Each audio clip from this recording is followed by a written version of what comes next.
Okay, hello everybody. Welcome to Tom's Guitar Show. I'm Tom. They call me Guitar Tom, actually, because I'm often seen with a guitar. And they call me on the phone. They ask me, say, hey, man, what's your show about anyway? And I say, well, it's about an hour. About guitars, guitar players, guitar playing, and all things guitaristic. So if you want to call me on the phone and ask me a question about the guitar, how to play the guitar, the care and feeding of your guitar, what kind of guitar is right for you? You want to talk about something else, like the guitarron, cithara, lute, oud, vihuela, citern, banjos, balaicas, bouzouki's, mandolins, mandoras, mandolas, mandocellos. You want to talk about banjos, balaicas, bouzouki's, bajos, sextos, tiples, cavaquinhos, ukuleles or banjolales. If you want to talk about dulcimers, you want to talk about trombones and trombomarinas, accordions, ocarinas, clarinets, clavinets, clavichords. You want to talk about pipe organs or piccolos, harmoniums, harmonicas, or harpsichords, violins and cellos. I'm not opposed to violins on television. There's no routine. Anyway, or anything else, politics, world events, your own personality problems, that's fine. Just keep it clean. This is a family program. All right. I noticed that guitar you have this week doesn't seem to be the least bit electronic. Yeah, you can't even plug it in. See, there's no, that's just a wooden peg. You can't even plug it in. See, nothing there. It's all, there was some loose talk last week about having a guest on the show who plays exclusively acoustic guitar. So I was told not to bring an electric guitar, which I've been bringing all kinds of electric guitars for a long time, and because I like to loop, I like to use the looper. I always was kind of a loopy kind of fella, and so what I did was hey, Sir Skopinski, sir. Yes. Looks like we get they look like college kids out here doing like a community project. Should I pull one of them in? Let them know what they're doing? They're beautifying the neighborhood. Oh, they are? Yeah. Well, bring him in for an interview. Okay, all right. If you can. Anyway, where was I? Oh, yeah. But, so what happened was basically, there was loose talk about having another guitar player come in, and I was told not to bring an electric guitar, bring an acoustic guitar. So I was going to bring an acoustic guitar and electric guitar with a little amp and a looper. And, but I was so tired, I got back from college and lay down and took a nap, which is actually the proper usage of the word lay. I went to lie down, so I lay down. I didn't just lay there, I lie there, but anyway. So I took a little nap, and then I got up and thought, I don't want to carry any more than I have to. I'll just take the one guitar, and I'll play with this guy, and we'll talk about his project and everything like that, and, well, he couldn't make it, so I'll have to play solo guitar like the caveman did. So this is actually my old Loudon guitar, made in Ireland.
welcome to Tom's Guitar Show, everybody. I heard you just that people are beautifying the neighborhood. Is that was you or? Yeah, we're actually outside. We're part of a co-ed service fraternity on campus, and we're help cleaning up outside of Uptown Bills. Oh, okay. Mm-hmm. So you're not like doing community service for this part of some sentence or anything like that. No. Okay. It's all volunteer work. Okay, I see. Yeah. And so, what are you associated with? I'm the University of Iowa, but. Right. We're part of a group called Alpha Phi Omega, and we're a co-ed service fraternity on campus. So we're all ages. We've got freshmen all the way through grad students. Mm-hmm. And we come out to different organizations and help them with whatever they need, really. So you're cleaning up around Uptown Bills? Yeah. Is it really messy, or is it? It's pretty gross. Is it really? Yeah. And we're planting some flowers, beautifying it, as you put. Yeah. Good. That's great. Thanks. Yeah. So, what else can you tell us? Ask them about their sorority and stuff. What's the background of their sorority and what other kind of stuff do they do? Sure. We were founded in 1925, and I think. Fun fact. And we've been on the campus of University of Iowa since 1930. And we're co-ed, but we don't have a house. And so we've worked with the Ronald McDonald House. What else did we get to? Dance Marathon. Hope Lodge, Dance Marathon, Relay for Life, smaller places like Uptown Bills, and bingo at Oak Knoll, and lots of different service projects on campus. And as part of the fraternity, we also do fellowship events, which is just basically when we get together and hang out and have a lot of fun and bond as brothers in the fraternity. I see. And you bond with the brothers also. You act. I mean, I was just noticed you're all women, and There's a lot of women in it. Yeah. We have a few guys though. Yeah. Well, that's good. So, what do you call it? If it's a service organization, you can't call it a sorority or fraternity if it's co-ed. So what is it? Technically, we call ourselves a fraternity, but really we're just like any other student organization on campus. But we've got a Greek name, so I guess that's special. Yeah, Greek alphabet soup, and okay, that's interesting. And you do good works. We help people who need help. I see. I've been reading about some complaints about the Greek system in the Daily Iowan, about some issues, and it has nothing to do with you. No, we're not those Greek guys. Yeah. It's different. Yeah, completely different. That's great. Mm-hmm. Well, I'm glad to hear this. So that's good. You want to introduce yourselves? Sure. I'm Maggie. I'm Emma. And I'm Katie. Okay, Maggie, Emma, and Katie. Ask them about how many are out there, because it looked like about 15. How many of you are involved in this project? We've got 15, I think, outside of Uptown Bills right now, and we've got about, I think, somewhere around 60 active members in the fraternity. So you sign up for a project whenever you're free and for what interests you. So if you like helping with children, we volunteered at the Children's Museum just last week. If you really like to be outdoors and helping with things like Uptown Bills, then you can sign up for that. I see. And one of our production people took some video out there, so it's at least in our archives. I don't know if it'll ever be shown on TV, but we've got documentation of you guys. So for those who didn't hear, we have a camera person out there documenting this cleaning operation. So perhaps maybe we'll put you on in a movie or something someday. But at least you made it to Tom's Guitar Show. So Yeah, thanks for having us. This show will rerun 9 o'clock Friday night, so if you want to see it. 11 o'clock. Great. 11 o'clock Friday night, and it'll be on PATV.tv and Tom'sGuitarShow.com. And it'll be on YouTube, won't it? That's what we use. Yeah, YouTube. It's what we use to embed it. So you can also go to PATV 18 at YouTube. Yeah. So you'll be on cable TV. You're on cable TV live right now. You'll be on rerun Friday night at 11 o'clock. You'll be on PATV.tv. You'll be on PATV 18 on YouTube, and you'll be on Tom'sGuitarShow.com. So now you're. We're famous. So you can see yourself everywhere. Yeah. So To all my friends. okay. Great. Thank you. No, thank you for coming by. Thank you so much. Thanks. Get back to work now. So sorry to waylay you and everything. I didn't see any men out there, or just all a couple guys out there. Okay, that's good.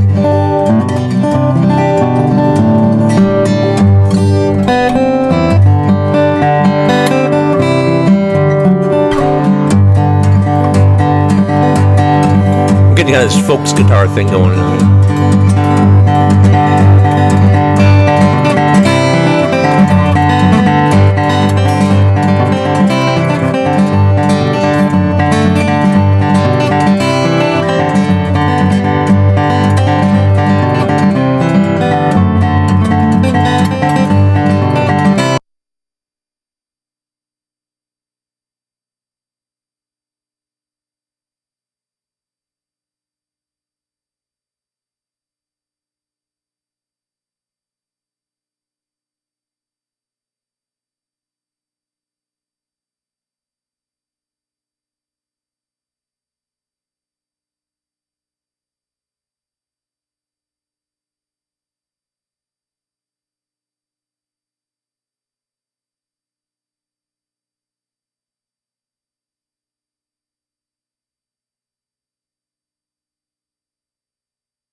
last week's show, Mhm, you yeah. covered the stage with women up at Uptown Bill's. That's right. Yeah. Well, there are a lot of women around, you know. Oh, and our booth reminds us we had one guy up there too. Besides you, two guys, Well, counting you. we had John Lake was up there, yeah, and John and I played together many years ago, so we played together again. So, yeah, it was kind of fun. I watched that one last week's show. It was a lot of fun, I thought, and I got to play bass. So I've always wanted to be the bass player. You know, I always get the gig as a guitar player, but I like playing the bass. Well, we know you have a bass. I have two basses, not counting bass guitars. Let me see how many basses. I've got a string bass with a pickup on it, which works pretty well. And then I've got a half-size bass, a kid's bass, kind of a dog, really. Belonged to my niece when she was a kid, and when she was in ninth grade. And it's kind of a real dog, you know. But it's upstairs, so whenever we have to touch bass, we anyway. But yeah, sorry. Seriously though, the bass that we have upstairs, the only time we ever play that one is when the bats, these bats that live in the attic space, the crawl space over our heads, you know. Sometimes one gets loose and flies around the house, which kind of makes it hard to sleep. And and also gets the cat all excited. But when the bats are like in the winter, you know, they move around, you know, because they get too cold, so they move to someplace warmer. If it warms up, they move to someplace cooler. So they're skittering around, you know. And they, you know, it's kind of unnerving. And so we saw away in the bass, and that seems to calm them down. And Laura plays the bass, and she has a violin background, but she never really played the bass, so she just like saws away. It's a German bow, which is an underhand bow. There's a French bow, which is over the top, like a cello bow, you know. But there's a German bow, which is an underneath one, so it's like sawing. So she just, and then the bats seem to like calm down. So that's what we use the bass up for. Here I'm telling you the intimate secrets of my attic crawl space. But anyway, so I have two string basses, and then I have two Fender bass guitars. I have a Dean 6-string bass guitar. Then I have a Epiphone EB1, which is a bass guitar, but you put it on a tripod and play it like a string bass. So I actually have 6 basses. And I even have one with a rubber strings, a little Ashbury. It's a copy of a Guild Ashbury. It's about this big. It has silicon strings, like big rubber bands. And Someone still play the bass? no. He has one, but not at our house. He has it somewhere else. He hasn't seen it for a long time, though. But While we're stopped, should we get in a shameless plug for where you'll be this weekend? yeah, you know, this weekend I'll be at Tuscan Moon in Kelowna, and I'm gonna play there again. It's in Kelowna? Kelowna, Iowa, right downtown. Warren and Paula are on vacation, so they're going to go to Lake Minnetonka. So you can play Star of the County Down? I will, probably. Well, you know, Paula was on vacation herself. She went to visit her some relative or something in Florida. So she was in Florida a couple weeks ago, and while she was gone, and the bartender doesn't like it, he wasn't there. So I played it, and I had a whole bunch of people just like they love that song. It's just one of those, maybe it's neurological. Like most people love that song, and a lot of people, a few people hate it, you know, and I don't know how many people are totally neutral. So I could play it. I could play it as a guitar solo, but yeah, I'll probably be playing it. That's 6:30 to 9:30, Friday and Saturday night? Yeah, I'm supposed to play from 6 to 9, but I'll be late. Tuscan Moon? Tuscan Moon, Kelowna, Iowa, right downtown, right next to the bakery. So right in the main drag there. And yeah, 6 to 9. Good food. Make a reservation. I don't think I'll be outdoors. I was outdoors last weekend. It was great. It was like, you know, I mean, Warren has these heaters that put, you know, radiate heat down on you. They run on propane, but they radiate heat down on you. They look like little, you know, alien robots or something, but they, you know, so he turns those on for warmth. But I think it's going to be pretty cool this weekend. So I think the outdoor giggage is over for the year. But I saw Donna, the ukulele player, in our audience last week, and she says her group may make a reappearance one of these times. yeah. Well, okay, so the next Tom's Guitar Show special is going to be on the 30th of October, which is the day before Halloween. That's and I have a couple of things planned, I hope. I have Well, one guy's going to play mandolin with me. I'll probably just play guitar with. He'll play mandolin. We'll do our Italian favorites, "Oh Sole Mio" and "Come Back to Sorrento" and all these Italian. That's It's Now or Never to Americans. Yeah, it's now or never. Yeah, Elvis. Yeah, it's now or never. But anyways, we're going to do our Italian thing. We're thinking about dressing up like Chico Marx, you know. But some people, I don't know. Are Italians? Call me boss. Yeah. What? I said, you calling me boss? You called me boss. I don't think. I don't know. Are Italians still sensitive? I mean, can you make? Who can I make fun of? I guess I can't make fun of Italians, can I? I don't know. After 5 seasons at Jersey Shore, what can we say that would insult them?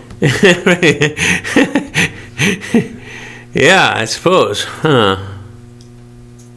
I haven't seen that one. I've heard about it though. I haven't either, but I've seen clips on the clip shows. Yeah, I guess it's a sort of reality show or something, or Yeah, it's a group that gathers at the Jersey Shore and parties all summer long. I see.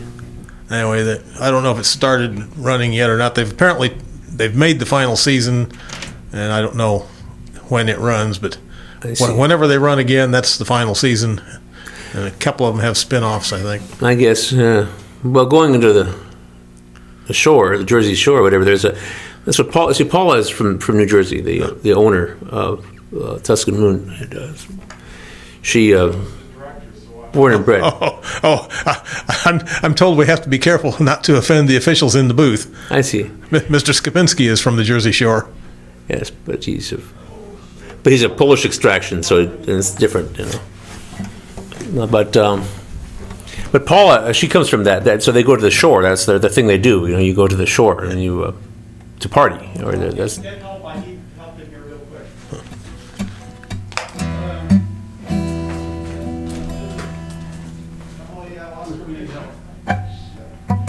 Keep going. Oh, Stay where we're having technical as far as the picture. Technical difficulties. having technical difficulties. Oh, look at me. I'm all. Look, here I am. Something went wrong. Well, anyway. And right after our director told us he was from the Jersey Shore. Yeah. And he's of Polish extraction, no less. So,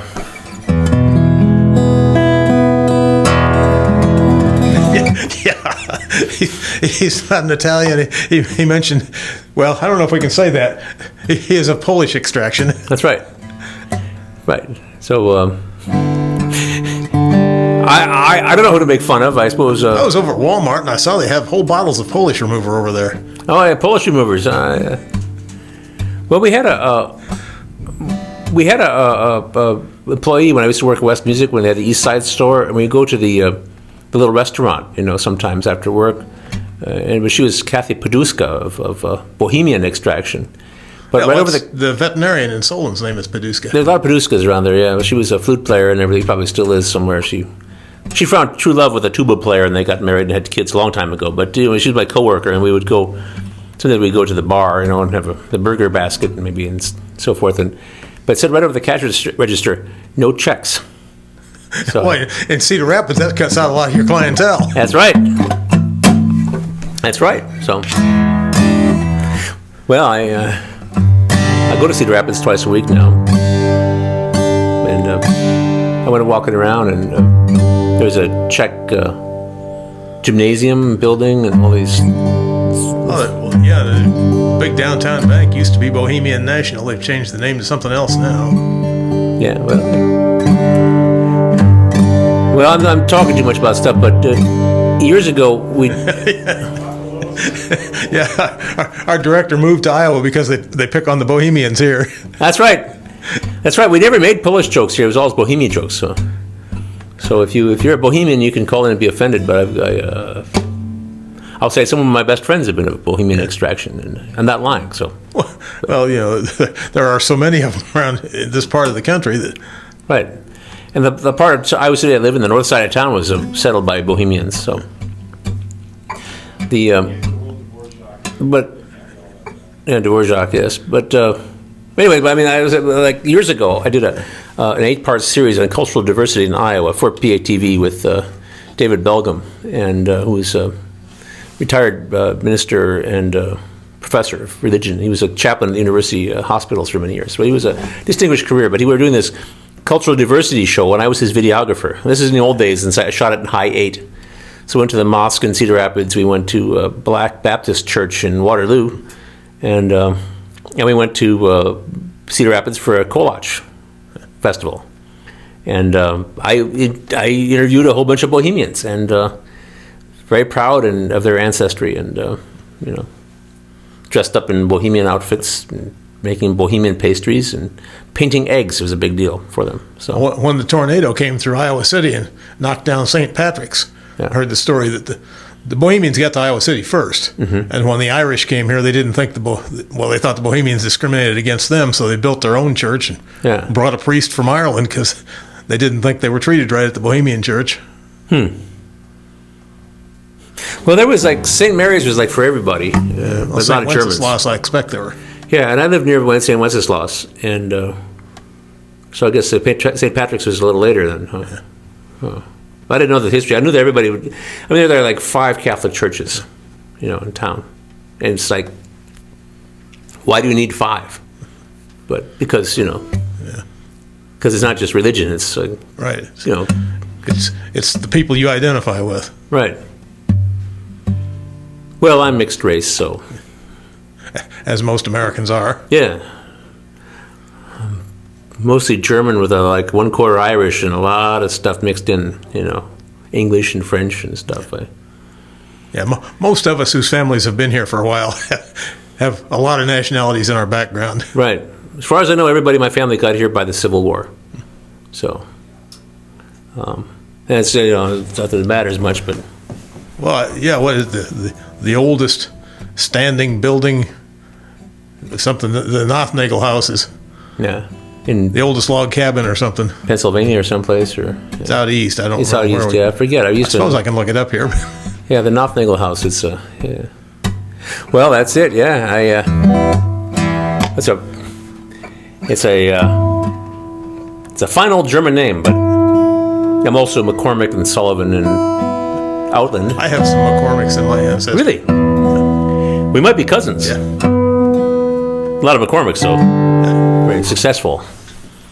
So, well, I thought about it. I was actually listening to something on the radio. Maybe it was Talk of the Nation, I guess, when I was in the.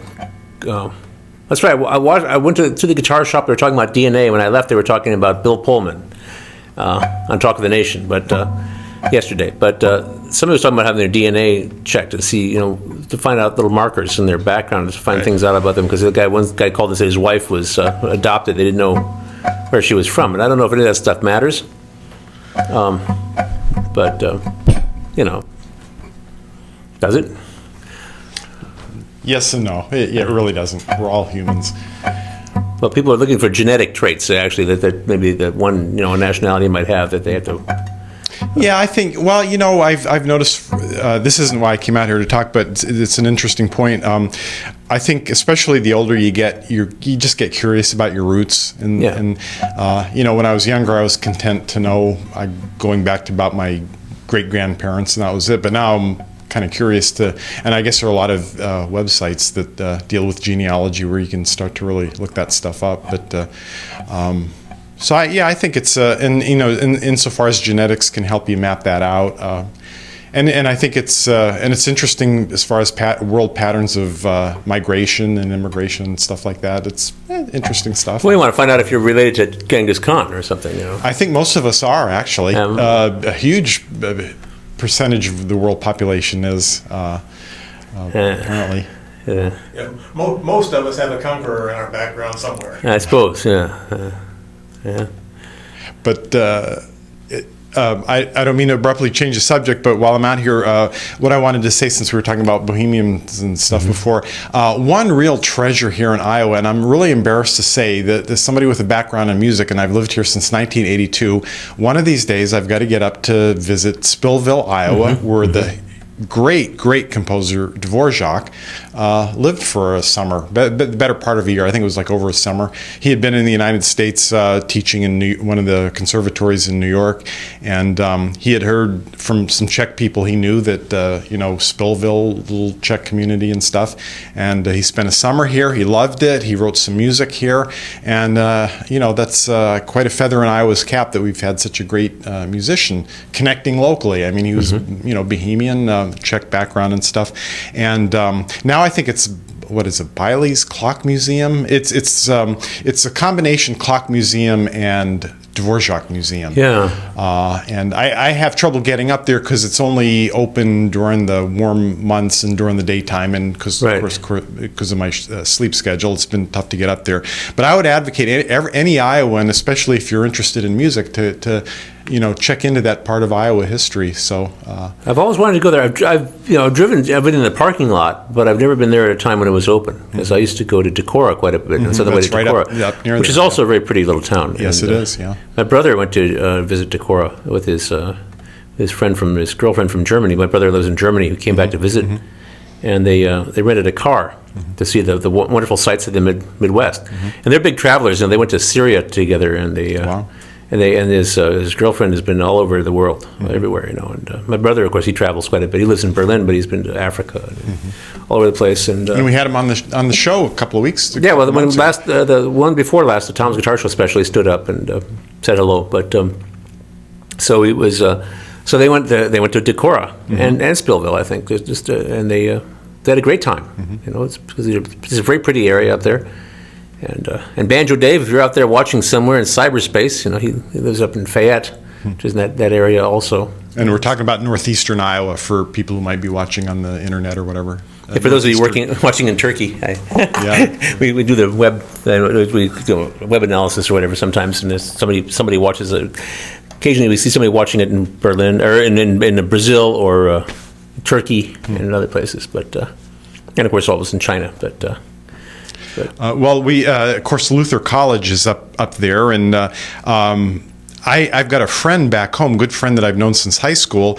His nephew he's a history professor who specializes, he married a woman from India, and he specializes in South Asian history, and he's on the faculty up there, and so I've got that kind of a connection to it. And we actually remember the singer guitarist that we had here a couple of months ago. She was from Decorah. Oh, yes. Remember, right. she played upstairs and then came down here on the second, and she loved Decorah. So, yeah, it's a nice part of Iowa, and I'm really embarrassed to say I've lived in Iowa since 1982, and I've not been up there yet. I keep making plans, and but yeah, Dvorak was one of my favorites growing up. As a matter of fact, I can remember one of my first hints about Iowa. I had a record of some Dvorak's music, and they had a little picture of Spillville in it, and it's probably one of my earliest pictures of Iowa that I ever saw. Yeah, Dvorak, great composer and Bohemian Czech composer. So. Czech composer. He said it was really hot in Spillville in the summer, though. But this is a lot hotter than it is in Prague or someplace. But in Central Europe, it's cool and kind of overcast a lot. So you don't get the.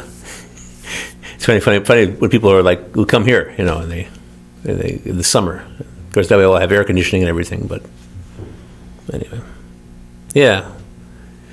One of my, this is completely off the subject, but I'm wasting time because anyway, I'm just thinking there's a story I tell some of my students, and one thing is the way you flick your fingers, like, to do a rasgueo, like that. Instead of like dragging your hand, you extend like this. And one thing I had this guy from England who took lessons from me, a young fellow who was here for the university. And he was kind of pasty-faced, and you could see there, sunshine where he and all his ancestors came from, going back many generations. And he would say, "It's so hot, it's so hot." And every time he'd say, "It's so hot," he would say that so many times, And that was kind of funny. But then I was trying to teach him. This is one of my stories. To try to get people to remember to flick like this instead of people drag their hand, but it's a So when I was a kid, we'd fold a piece of paper up really small into a triangle, and then some other kid would do this, and they'd try to kick it through the goalpost. We call it football. It was a tabletop, desktop game you play in school. And of course, for him, football was what we would call soccer.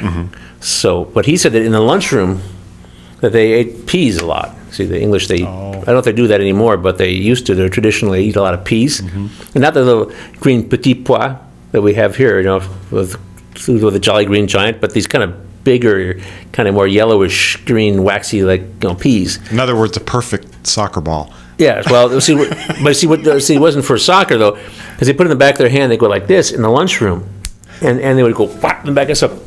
If you're a good shot, you in the back of some kid's neck, and the kid would look around, see who did it, and of course you'd pretend you were innocent. You see, so he told me this story. So that was so much better because I said, "Well, pretend you're like kicking the football through the thing, like in school." And I said, it didn't mean anything to him because they don't kick, field goals through.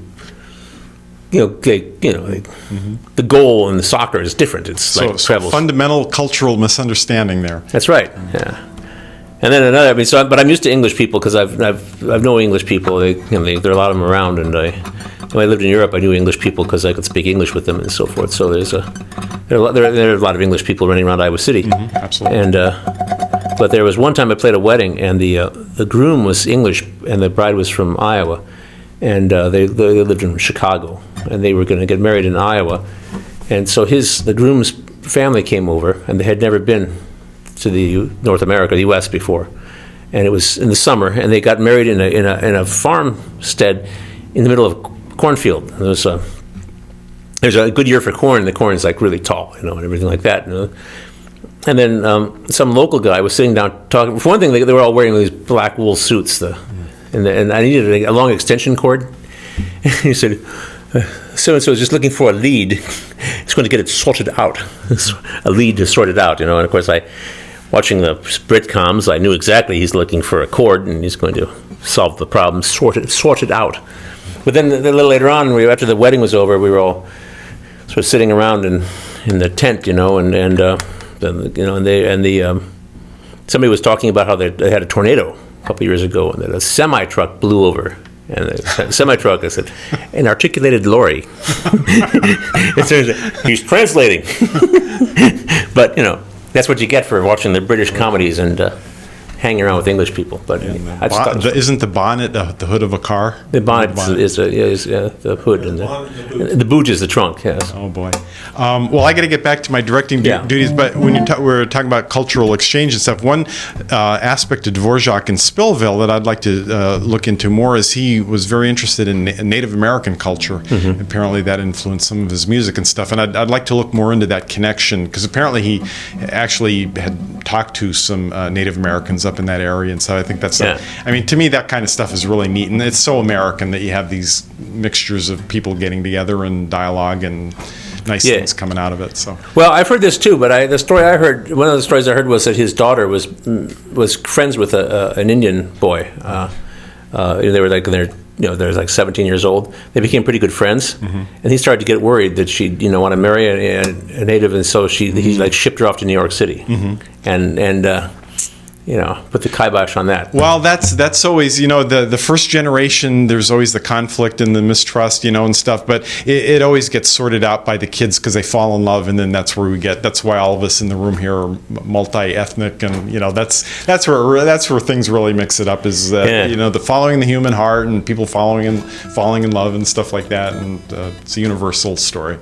So, that's side story, all that stuff. Well, we're all pretty mixed up. Even those of us who came from somewhere in Europe, you don't know where you don't know where your ancestors, who they came in contact with. So, I'll add a little cultural to this goings on. You're mentioning peas reminded me of the great classic poem.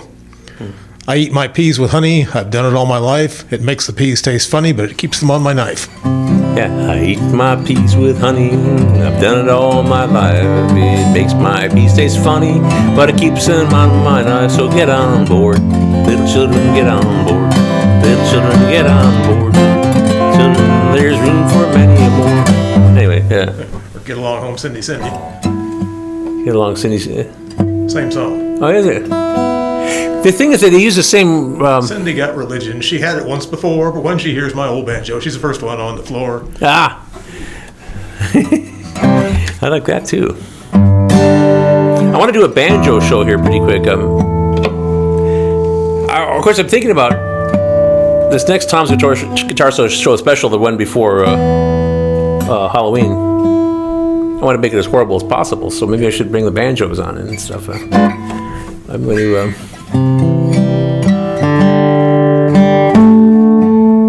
I should play something. So Star of the County Down has two same words but two different melodies, as far as I know, two different arrangements. One's in 3/4, maybe 6/8 time. The other one's in 4/4. So I'm going to do both of them. Let's start the one in 3 or 6, and then which I think first appeared in print in like 1702 or something like that. Like so it's an oldie. People ask me if I know any oldies. Yeah.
tune.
That was a song called "She Moved Through the Fair," and the first one that I was trying to play, and I made a lot of mistakes, by the way, because I used to play this guitar every day, but it's been hanging up on the wall for like years now, and it's not the same. But I suppose I should try harder. But anyway, You need to get away from electronics every now and then. yeah, those darn electric guitars, and yeah, I don't know. Well, I don't know. Man goes through seasons of life, you know. I say as we're here on TV, but It's all electrical, yeah. I know.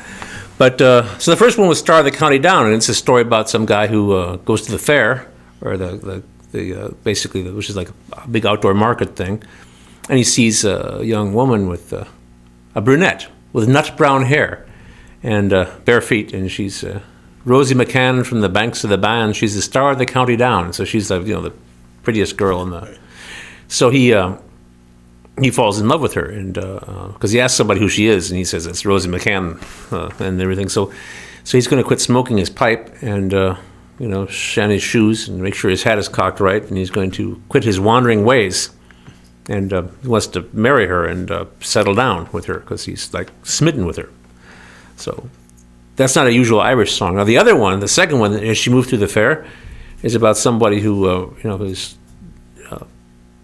he's going to he's engaged to somebody. He will not be long in love till our wedding day, and then she steps away from him and moves across to the like a swan.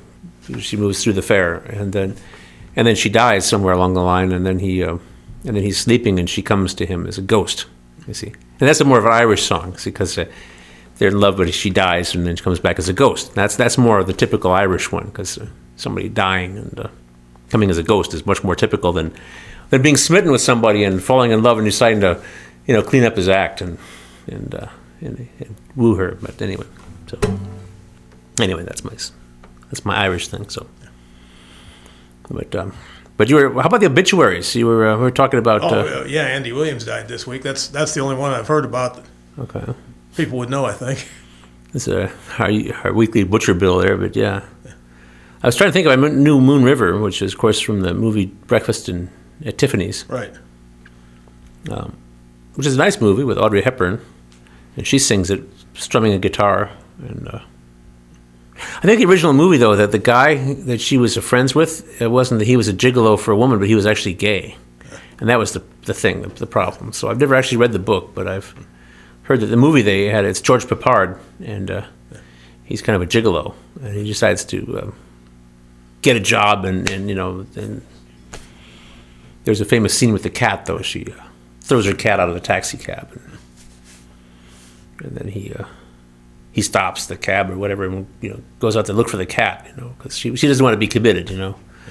So, but he said you can't just let the cat go. I mean, you have to take care of the cat. And the cat doesn't have a name; it's just called Cat, and so. I call my wife's cat's Cat. Yeah. Well. Why do you give a cat her name? It's not going to come anyway. Oh, mine does. Does it? Oh yeah, she knows her name really well and responds. I say Attila, Attila. So yeah, we have the lines of communication there are quite open between Attila and me and there's students who come over to the house too. She knows them really well. She has various friends and people she likes a lot.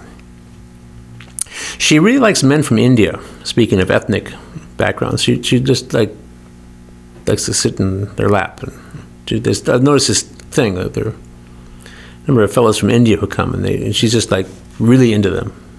Goes right up and sits in their lap and smiles up at them, and I don't know what it is. I mean, she likes a lot of other people too, but she's especially fond of people from India, men from India. So I don't know. I mean, who knows? I take people as they come, like anybody else. My dog, when I used to have him, he didn't care, where you were from. He liked banjo players better, though. I used to joke that it was because of the way they smell, but I decided I'm not going to tell jokes like that anymore. Since you have a banjo. I have several, actually. Yeah, I mean, I am a banjo player. And I do plan to do a banjo thing. I'm going to try to get Banjo Dave to come on down from Fayette. And there are a couple other banjo players I know who could be fun to have. Do like a banjo extravaganza. I don't know.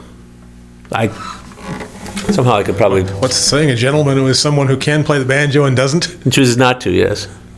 And we've been to this one before. In fact, you helped me out with this joke because there was the one. What did the banjo player get on his IQ test? And the usual one was drool, but barbecue sauce. Barbecue sauce. And that's so much better when you think about it. I mean, that's just perfect. But and then of course there are other ones like what's the difference between a banjo and a trampoline? You think, well, banjo's got that skin's kind of like a trampoline. Well, you take your boots off when you jump on the trampoline. Stuff like that. And difference between a banjo and a ukulele, well, it takes a lot longer to burn a banjo. Things like that. And, yeah, we can still insult musicians. That's right. But only musicians who play stuff that I play. Well, I don't know. I want to look up some good viola player jokes because apparently there was a whole bunch of viola jokes because they're kind of the unloved of the orchestra.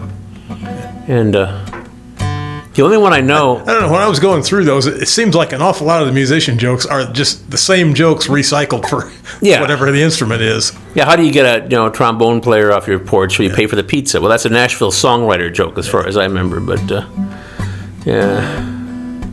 But the only viola joke that I really know is a conductor joke, actually. Because, they have alto clef. So, like, the violin, the cello, the violin has treble clef. And, soprano singers and things, flutes have treble clef, and then bass and cello have bass clef. And I sing bass clef, but in the choir. But the viola has alto clef, which is kind of weird. And so there's some joke about how conductors can't read it either, or something. I forget what the punchline is, but about how the conductor can't read alto clef either. So anyway, I got this job. I teach up at Coe College now, up in Cedar Rapids, and we were having our little faculty dinner at the beginning of the school year. And I was sitting next to the guy, the conducting teacher, the conductor of the orchestra who teaches conducting and music theory. I said, "So, can you read alto clef?" And of course, he said. So I was going to make another joke I was going to ask the jazz theory guy. Probably didn't ask him one about the difference between a bull and an orchestra, huh? Oh yeah, right. The bull, the horns are up front, and the yes. This being a family show, we won't do the punchline of that. We can't do that. Yeah. Anyway, yeah. Well, I was going to. I was thinking about asking the theory guy though, the jazz theory guy, if they call it minor 7 flat 5 or half diminished. But I decided that for this chord, like a chord like this or this. This is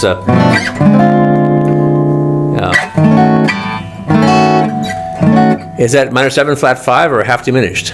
And what do you call it? Because I wanted to find out what kind of operation I was in. And basically that's just, it's only funny. It's only slightly funny to certain people if you're in a certain, because I used to play in bars and sing, and I would tell a joke, over the microphone. And like everybody would sit there stony faced, but one guy in the back would be laughing like crazy because like the one guy would get it. It's so esoteric that like almost nobody would think it was funny. So inside jokes are like that. Yeah, well, you have to be, you have to be part of the tribe to, or you have to have majored in that in college or something. And that's the funniest thing you ever heard. But and finally, somebody told a joke for me. But anyway, see, minor 7 flat 5 is what the chord is. It's a chord, but you take the root, you flat the 3rd, the 5th, and the 7th. Because a 7 means you've flatted the 7. Unless it's called major 7. But in this case, you don't flat the 7. But half diminished means it's a diminished chord, but you didn't twice flatten the 7. You see, and I explain that to people, and their eyes just glaze over. And then if they finally get it, then they understand a lot more about chords, or at least I found that out. So my advice is if you're trying to play a half diminished or minor 7 flat 5, think about taking a major 7 chord, and then flat everything but the root. Just like when you're making a diminished 7 chord, you take a chord and you flat everything except the root, including the 7, which is down flatted twice. So this is a half diminished chord. Here's a major 7, here's a half diminished. Here's a major 7. Here's a 7 chord and half. Yeah. So this is a D sharp 7. right? And I'm going to flat everything except the D sharp. I have a diminished 7 chord. Because this is the 7. So here's an octave. I flatted it twice. So here's a 7, the major 7. Here's the dominant 7, and here's the diminished 7. Okay, and this one here, this is a D sharp major 7, and I'm going to flat everything except the D sharp, and that makes it minor 7 flat 5 because I flatted the 3rd, the 5th, and the 7th. So likewise, this is a B flat minor 7. So if I flat everything except the B flat, I have a B flat major 7, B flat half diminished, or minor 7 flat 5. So I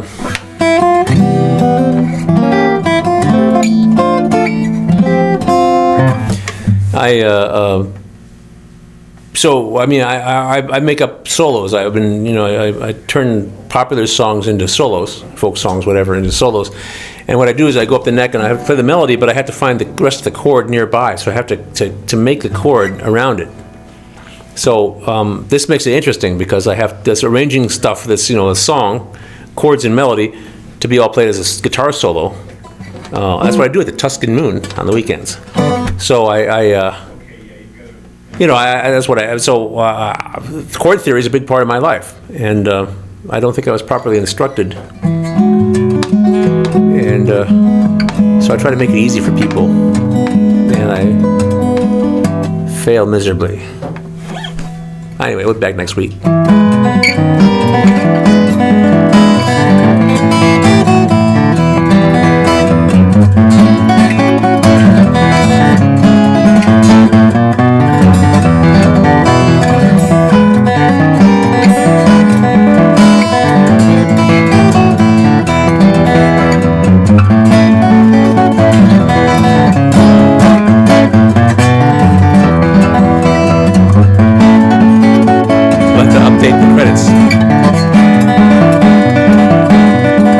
Listed as a snowbird. Yeah, I haven't been on long. I think Doug's still doing floor. Sujin is still. And the camera operators are people we haven't seen for a long time.